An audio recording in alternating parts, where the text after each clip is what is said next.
Hello and welcome to U.S. Cricket Daily, the world's first podcast dedicated to Major League Cricket. I'm Della Penna alongside Aaman Patel, and on this occasion, what we saw tonight, Aaman, is that we will not have a repeat for 2024 at the end of everything in MLC Season 2 as the defending champs, MI New York, had their season ended by Texas Super Kings, who routed them by 9 wickets to move forward, and they will await the loser of the qualifier match between Washington Freedom and San Francisco Unicorns. Senior moment. I've got dementia. Somebody test me. Anyway, we'll get to more of the results from tonight in a bit, but first, we want to let everybody know, wherever you're listening to us in the world, we want to hear from you. Email us at hello@uscricketdaily.com. Send us your feedback, and we'll try and read some of your questions on air. And don't forget, you can also follow us on Instagram, X, and TikTok. And you can watch our episodes on YouTube. Just search U.S. Cricket Daily. And also, guys, if you want to know more about the rise of Major League Cricket, check out Clyde Hill Publishing's and its book imprints, Clyde Hill and Pulley, the sponsor of U.S. Cricket Daily. Head to ClydeHillPublishing.com, where you'll be able to pre-order our book on the rise of Major League Cricket in America. Well, there was plenty of yellow flags in the crowd here at Grand Prairie Stadium, and they had plenty to wave about as they chased down a target of 164 with 9 balls to spare, winning by 9 wickets. Faf du Plessis, who's making a really strong case for MVP of this tournament this year, having a huge bounce-back season. Aaman does it again today, 72 off 47 balls. But it could have all ended on the very first ball, Aaman. Run-out chance. Went begging, and then there was another one when he was in the 40s. That went missing too. And on each occasion in the stadium, they showed James Pammett, the fielding coach for MI New York, who had a very forlorn look on his face. Former USA head coach on an interim basis and been with the MI setup around the world for quite some time. He didn't have much to smile about tonight, Aaman, because Texas Super Kings, they just steamrolled MI New York. Yeah, they did. It was a dominant display, and you just knew that MI New York, with the total they posted, had to get in the wickets early, and they nearly had the chance. It was a little bit more of an unorthodox way of doing it, but Heath Richards nearly had it, and really just kind of rushed himself to get the run out. Saw all 3 stumps open, and saw the batter was nowhere near, and just kind of flung it before he really had a chance to get set. Had he taken a sec, probably could have run over to the stumps really and knocked it over. That's how much time I think he had on that, and you miss those, you miss a couple more opportunities, and the game changes from there. So it was all about those little opportunities, and the Super Kings made sure to make New York pay. Faf had another great innings, as you mentioned, 72 from his 47, and yeah, he's fast tracking to be the MVP of the league the way he's batting at the moment. And the Texas Super Kings, they'll get one stage further than they did last season, and they'll move to the Challenger to await the winner of Washington and San Francisco. Let's go back to the start of the game. First off, team selection. MI New York, they bring in Cheyenne Jahangir. Reuben Clinton's out. Stephen Taylor remains on the bench. He's been in the doghouse for some time, so no surprise that he wasn't playing. But Reuben Clinton out, and whatever the combination was at the top never seemed to click for MI New York. Cheyenne Jahangir made 26 off 23, but it was the guys around him, the overseas guys, the superstars, who were really the ones who you expect to do a lot of the work. Fell short tonight. Dewald Brevis, 4-ball duck. Nicholas Poran out for 8. And Monak Patel, who's had a helter-skelter season, you never know what you're going to get out of him tonight. 48 off 41 balls. He actually stepped up. And then had a big partnership with Rashid Khan as well, who went up top scoring with 55 off 30 balls, 4 4s and 4 6s. But talking to Robin Peterson, the head coach for MI New York, in the press conference after the game, he said basically the issue with the team this year compared to last year when they won it all was there was no consistency. He couldn't rely on guys. There were times, he said, where guys showed glimpses, that was his specific word he used, of what they were possible of, but they never were able to string it together collectively to make it happen on a regular basis. And so you look at some of the scorecards for MI New York, and you'll see some impressive individual performances, but on a collective basis, they were never able to really get any sort of cohesion or chemistry this season. Why do you think that is? Yeah, it's an interesting question, right? And it's an interesting thought experiment because It's not a new problem, I'd say, for New York. Last season they had similar problems where they didn't have it right up top. I think the difference, as you alluded to, was the consistency. I think they gave Shane Shangir a run. He kind of showed a glimpse, and they just said, "Screw it, we're going to stick with you." And I think that's what kind of they needed to do this season with whether that was Ruben Clinton or whether that was Cheyenne, whoever they decided to go with. Ruben showed glimpses in game one, game two, like we saw him play. Didn't jump out at you, but held down one side of the wicket. Was a left-handed option, so you could have just stuck it and ridden that horse all the way through. Instead, they go through five opening pairs, and it doesn't sound like much when you talk about if you're talking about a long season. But you're talking about you play 7 games, and in those 7 games you had 5 different opening pairs. That's not going to win you anything in any tournament. So that's where I really struggle with this team is that they never really seem to give guys enough runs. Monik Patel would bat well at 1 down and then would get demoted down the order. Cheyenne was batting anywhere from 7 back up to opening to back down to 7 to not in the team to opening in this game. We saw these guys get in at the team, get out of the team, and I think you have to develop a consistent playing area for these guys. You have to develop a consistent role. And I don't think they did that great at doing that. And to me, what's mind-boggling more so is that these were the same problems as last year, and what kind of hurt New York this year compared to last year was that their overseas didn't outshine everybody else. Kyron Pollard really had an off tournament. He'll be the first to tell you that. Tim David was not. Tim David didn't play the last half of the season to get DeWald Brevis in the team, and he had 1 knock here, 1 knock there, but wasn't able to string it together. Budun, besides maybe the first couple of games, was not the Nicholas Budun we have grown accustomed to seeing. Really, the only guy who looked very good with both bat and ball was Rashid Khan, who looked terrific. They took out Anik Norkie, who was having a great start to the tournament. They take him out because they needed the extra batting depth in Romario Shepherd. So this was a team that has a lot of pieces, as you mentioned, but not only were their domestics not firing, but their international superstars weren't firing either. And so they were kind of just stuck with their combinations, trying to just figure something out, and nothing clicked outside of Rashid Khan for this team all season long. Well, and then we were very critical a few episodes ago about LA Knight Riders and their draft, having a first overall pick who didn't ever take the field in Aditya Ganesh. And you have to look at MI New York's draft strategy, and we discussed it previously, where Ruben Clinton, was he taken as insurance for Steven Taylor, or if Steven didn't perform, you had somebody who's similarly a left-handed opening bat who can bowl some off-spin and fields well, so that if one doesn't work out, at least you can hopefully go to option B.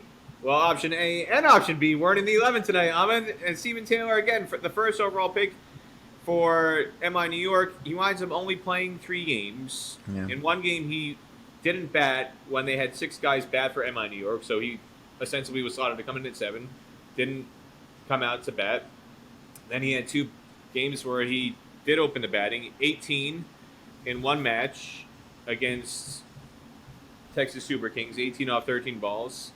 And then the other match, a 3-ball duck against Washington Freedom, and we never saw him again.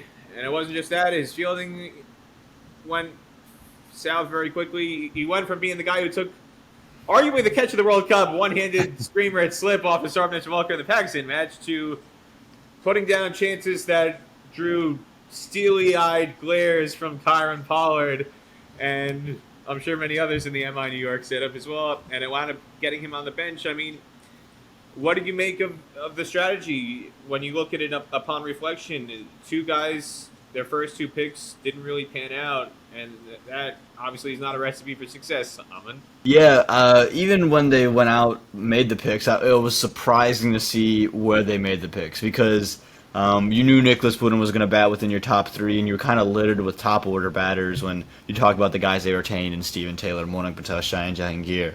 So you thought, okay, there's good depth at that role, right? You're not going to have all 3 of those guys play up top the order, because Budun's going to come in at 3, so you might have 2 of them in the top and 1 to the back end. Well, now you're going to probably have to go and get somebody to fill in the batters in the back end. And so when I looked at it, I thought, Jamar Hamilton would be a really nice option for them. Maybe doesn't keep wicket, but he's phenomenal coming in at 7 and batting in that kind of a role. Someone like that to come in at the end and hit the ball. And then to see Ruben Clinton get picked, I'm not saying he didn't deserve to get picked, not saying that he didn't perform well. He performed better than I thought a lot of people thought of Ruben Clinton, I think, in this tournament. But he just wasn't the kind of fit that I thought they were looking for. See Heath Richards be the guy that they drafted as their big hitter at the end. I like Heath, a lot of potential in Heath, but it seemed maybe 2 years too early for Heath Richards. Again, he's a very talented young man, but he's exactly that, a very young man. It's good to get him in the system, but for this season, he just didn't feel like the right option. Now, did he prove me wrong with the innings he played the other night? Yeah, absolutely.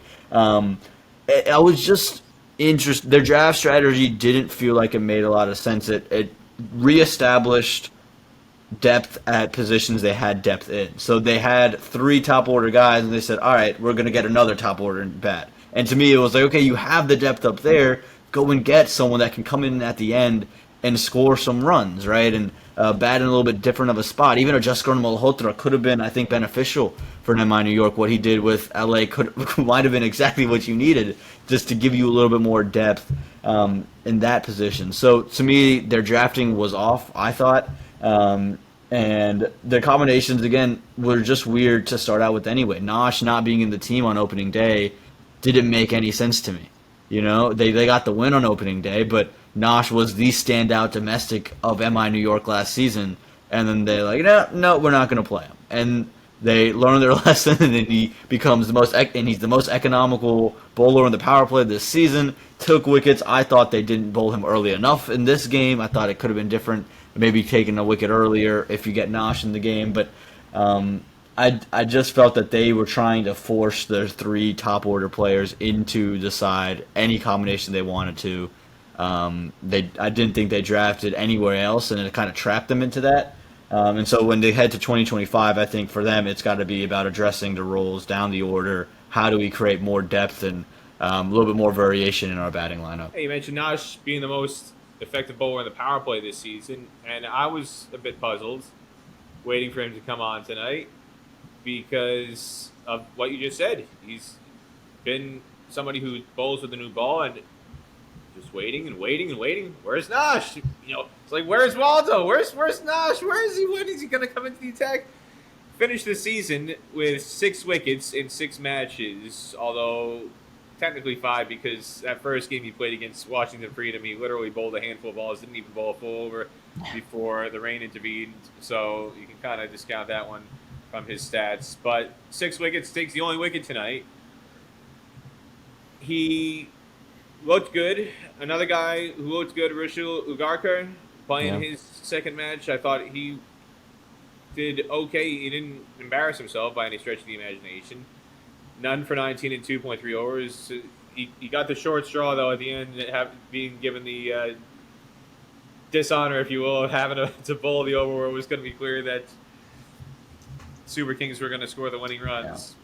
But there was twofold problems with MI New York tonight. One on the batting side, just the role is the lack of consistency. I mean, you talked about Tim David, who was phenomenal last year, was not the same player this season. But then on the bowling side, it rained during the innings break. I'm not sure if this was shown on TV at all, but it rained. There was a sharp burst, and when it happened, they were not prepared for it, I don't think, in the sense that they were doing the maintenance on the wicket in between innings, the normal maintenance, and then all of a sudden the rain came, and they didn't have the covers ready to go over it in time. So the wicket got a little bit juiced up, made it a little bit skiddier, made it a little bit more convenient for batting, and then the outfield as well. Just that little bit of juice on the outfield grass made the ball skid a lot quicker, and the runs were coming fast and plenty for the Super Kings in the chase. 101-run partnership between du Plessis, Devin Conway to get things going, and they never looked back. But again, Aaman, they had a golden run-out chance, which I think they got so excited at the run-out chance they just panicked and threw the ball too early.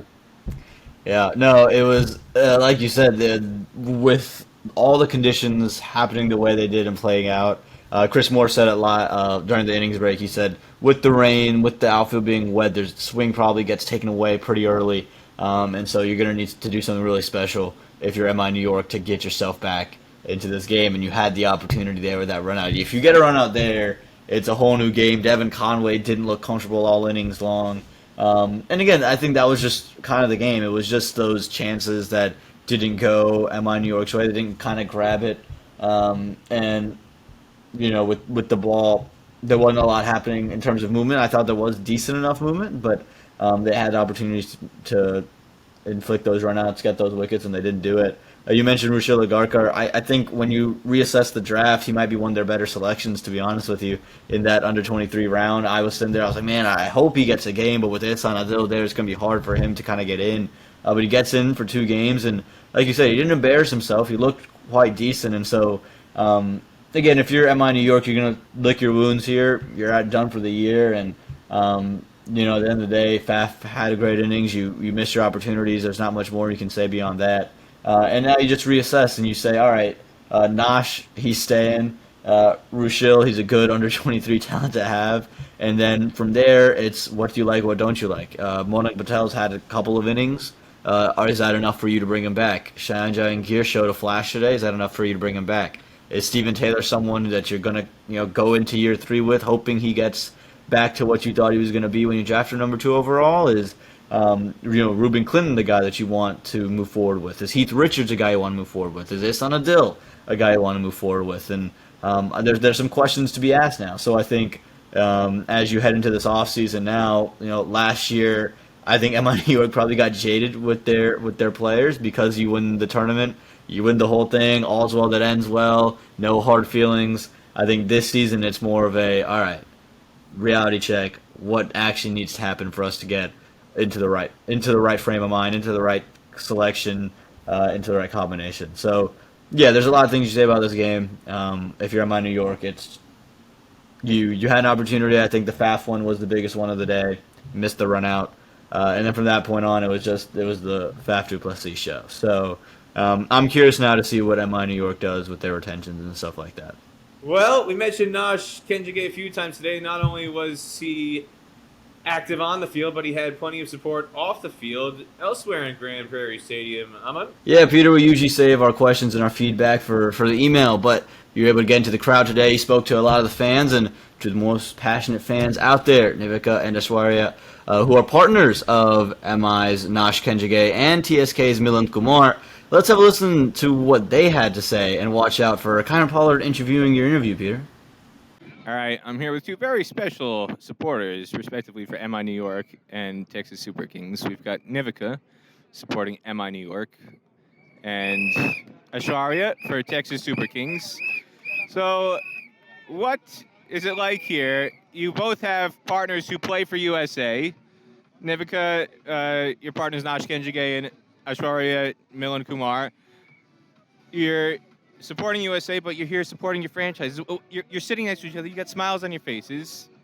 What's it like here being in this environment for the playoffs where ordinarily you'd be arm in arm, and tonight you've got a yellow flag in one hand and you've got a blue flag in the other hand? I think it's very special supporting a same team in USA and they're supporting different teams. I think it has really brought us all together and different at the same time. But we support cricket, and I think that's come first, and especially in USA. So yeah, I think I'm really proud to be part of this. Yeah, cricket brought us together. So I'm. Well, we got interrupted by a 6 here, temporarily.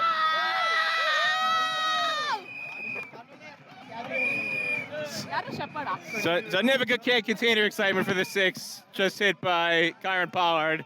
All he got it. Go, Pulley! Yeah, it's really special because cricket brought us as 2 women who are supporting our partners together. That's so special. Oh no! No!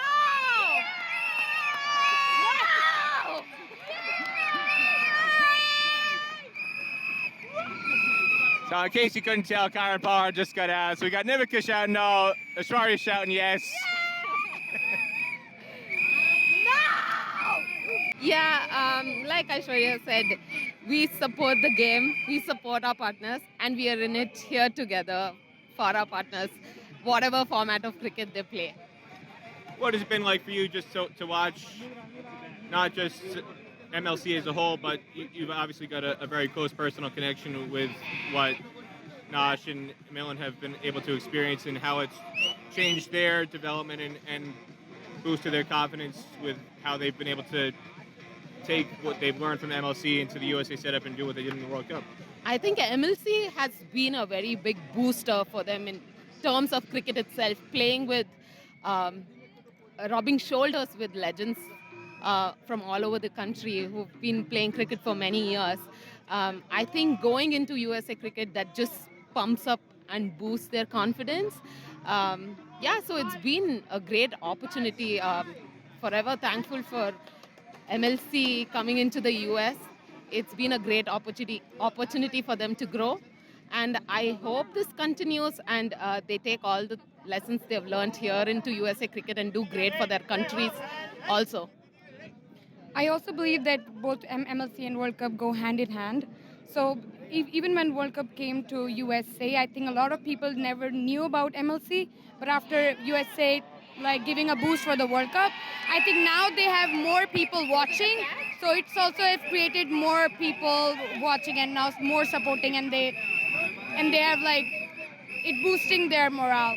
Our thanks again to Nivika and Aishwarya for taking some time to give us their thoughts on how MLC has impacted the men in their lives. And now we'll get to some questions. Again, hello at uscricketdaily.com if you want to send us some feedback that we'll read out on air. And the first question comes from Akila, who asks, in Amal Rajan's interview, he spoke about the decline of cricket in the West Indies. Could adding a CPL franchise to MLC help in turning around this decline? Well, now you're getting into some tricky territory because we see plenty of players go across leagues and play from one franchise to another. I'm not sure we've ever encountered a situation, Aaman, where two leagues are sharing franchises. What do you make of that? I think that's a bit of a mind bender. Yeah, it's an interesting thought experiment. I've always talked about how I would like to see Major League get a Canadian team and make the Canadians domestics, and so that could open up the bridge of maybe saying we'll have, a joint league, a North American league with Canada, the USA, the Caribbean, and it's hosted in one of the three places, and it just kind of rotates around. You can have it's almost like a super league of sorts, and you can have the teams from each country go up against each other. I think it's an interesting concept. I don't know if it's practical, if it's something that would actually, in turn, help West Indian cricket. It's another way to think about franchise cricket, and maybe as the game moves towards a franchise model, make it a sustainable viewpoint for more cricketing bodies to get involved. But I don't know if a CPL franchise in Major League be beneficial to Cricket West Indies. Todd Hall sends in a message. Todd says, I live in the U.S., and this summer I decided to give cricket a try. I started by watching videos on YouTube to understand the rules. Then I watched highlight videos, then watched the Ashes, and now I watch every MLC game. What has cricket done to me? I ask that question daily myself, Todd. Yeah.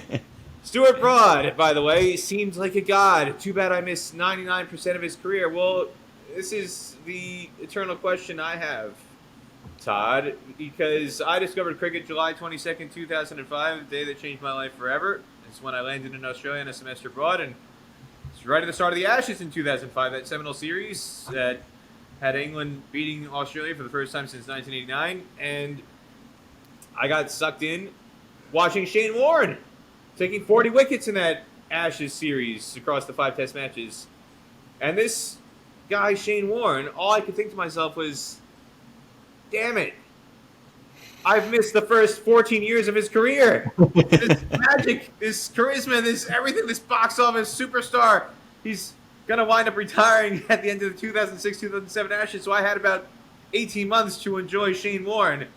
Spin bowling god, one of the greatest cricketers of all time, and I think to myself, God, if only I had been born in an alternate universe where I could have been paying attention to Shane Warne from the time he made his debut in 1992 and seen everything about his career and been able to enjoy it as it was happening live. Because one of the things about cricket that's a great frustration for me. You don't have this kind of NFL films-esque aura where matches retrospectively or games long after they've been played, they just become so much more glamorized through highlight reels and interviews and documentaries that the likes of NFL films create for the NFL. Cricket is a sport, you may agree or disagree with me, I feel like so much gets lost if you're not watching it live. There's only so much that a replay or a highlights montage can show. If you're not watching it as it's happening, it's very, very hard to appreciate the trajectory of things, whether it's a test match, a T20, or anything else for that matter, or a player's career for that matter. Todd Hall brings up Stuart Broad. I bring up Shane Warne. Do you have a similar instance that you can think of a player that, growing up, you say to yourself after seeing highlights, oh, geez, I wish I could have come across this earlier? Yeah, I wish I would have seen more Sachin Tendulkar, I guess, growing up. That would have been darn cool. I kind of got into cricket around 2011, and so I think he retired from Test cricket in 2013, 2012, 2013, something like that. And obviously that 2011 World Cup was the last one-day game, so I never got to see prime Sachin. So that would have been a cool thing to see. But you mentioned it. There's nothing quite like seeing it live. My favorite thing is just on the weekends, I'm scrolling through, I click on NFL Network, and they just have a full game replay coming through. And like when it's the Patriots Super Bowls, I'm like, holy crap, I'm here for the next 3 hours watching this game. And enjoying it, and then I'm like, oh, this happened. I forgot this happened. So like, there's nothing like a full game replay. So I've seen a little bit more of that in cricket. So hopefully they continue to bring more of those games back. But yeah, for me, I think the Stuart Broad, Shane Warne for you guys would be a Sachin Tendulkar for me. One day, not only do we need the replays and the documentaries, we also need the voiceovers. We need somebody to take the mantle of John Facenda. John Facenda, the voice of God for NFL films, and so many other great voiceover artists they've had over the years. Someday we'll see that happen in cricket. Maybe it'll be you, Aaman. Maybe you'll take up that mantle.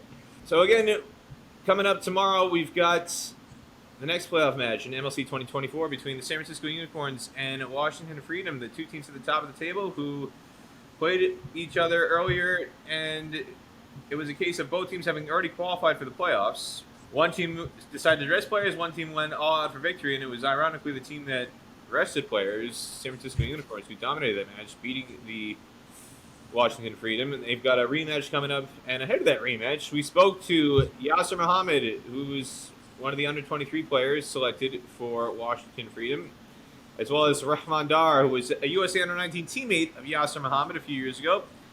They were there at the ground tonight in Grand Prairie Stadium, taking proceedings as fans. And I got a chance to speak to them about what they think of MLC, and specifically Yasser Muhammad and his opportunities to soak up time with some of the more experienced international professionals as part of the Washington Freedom setup.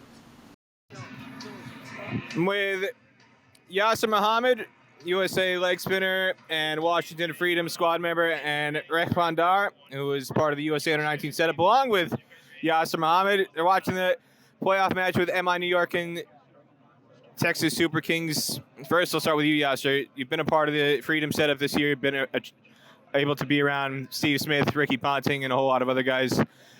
What's been the most valuable part of the experience for you?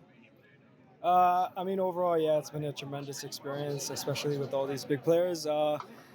Maxwell, Steve Smith, everyone, they're very humble players. They have that drive to also help me as a player. They're not only just focused on their own thing, they actually take time out of their practice sessions and everything and try and help me, whether that be with fielding, batting, or bowling. So it's been an overall great experience with Washington Freedom. I can't be any more grateful. Raymond, you've been around the setup for a while, getting a chance to see these guys, getting a chance to see somebody like Yasser right next to you be a part of the MLC setup, knowing that you're one step away from getting an opportunity yourself, seeing what he's been able to experience. What does it do for you in terms of your approach now and your determination to try and continue progressing in the USA setup? I think it only motivates me as well. And Yas, of course, me and Yas are close. So the experience he's been getting from all these big names, and of course he's sharing it with me as well. So it's been benefiting me as well. And also playing minor league and all this. And our locals, like all the big names now. They've played enough cricket now. They're in the World Cup squads. So sharing, like getting knowledge from them is also big. So it's a big learning curve for me, and hopefully I can take it and put it to my game and implement it. Yeah, so tell us something about Steve Smith or Glenn Maxwell or Ricky Ponting that you've gotten able to be able to experience that most people wouldn't get to appreciate if they're not able to see them up close and personal. Honestly speaking, the hard work that people say they put in, it really shows when I'm with them. So when we come into practice or anything, Steve Smith will be the first one in the nets hitting balls. Maxwell, same thing. Travis had same thing. They really put in the hard work, even when they don't need to. Like, for example, when we have practice sessions that we don't need like for people to come to, they still come through and they still have their normal session and all that. So it's really nice. Thanks again to Yasser Muhammad and Rahman Dar for taking some time to speak tonight for U.S. Cricket Daily. And coming up, we'll give you a recap of the qualifier. Washington Freedom taking on San Francisco Unicorns. The winner will move straight to the final. The loser will have a second chance to go into the final, taking on Texas Super Kings. And don't miss our exclusive bonus podcast episode. We've got an interview with MLC CEO and co-founder Vijay Srinivasan, who is kind enough to take some time to speak to us amidst a busy schedule, a hectic schedule during the playoff phase of MLC. And Vijay Srinivasan, who's also co-founder of Willow TV, which is now known as Willow by Crick Buzz. They're the rights holder. They show MLC to the masses across the USA, and they were the ones who gave Aaman Patel a platform to have America love him. And everyone's chanting, "We want Aaman, we want." I don't think anyone's ever chanted that in their lives, Peter. No, but Willow by Crick Buzz does a lot of great things, bring cricket around, and providing some good stats. So no, there's a lot of good things Willow does. I'm not part of that. I am. That is not because they have made me famous. I promise they haven't. I can walk around my neighborhood, thankfully, and no one's shouting me out. So that's a good thing. Well, you're not alone, because at the ground tonight, Aaman, there were a bunch of fans who were screaming and shouting, "Sonny, Sonny G, Sonny, Sonny, wave to me, Sonny." They're on different levels. It's different conversations. Well, but then a couple minutes later, Chris Morris walked out, and somebody turns to me and says, "Who's that guy standing next to Sonny G?" No, that's poor. That's poor. So you're in good company, Aaman. They might not recognize you, but they don't recognize Chris Morris either. That's okay. I'll take it then. If Maury can go down the street and recognize, then who am I to say anything otherwise then? Well, we'll have more of Aaman Patel, and maybe Chris Morris might make it appearance. Who knows? On the next edition of U.S. Cricket Daily. So stay tuned for that. Thanks again for tuning in for this episode of U.S. Cricket Daily, and we'll see you next time.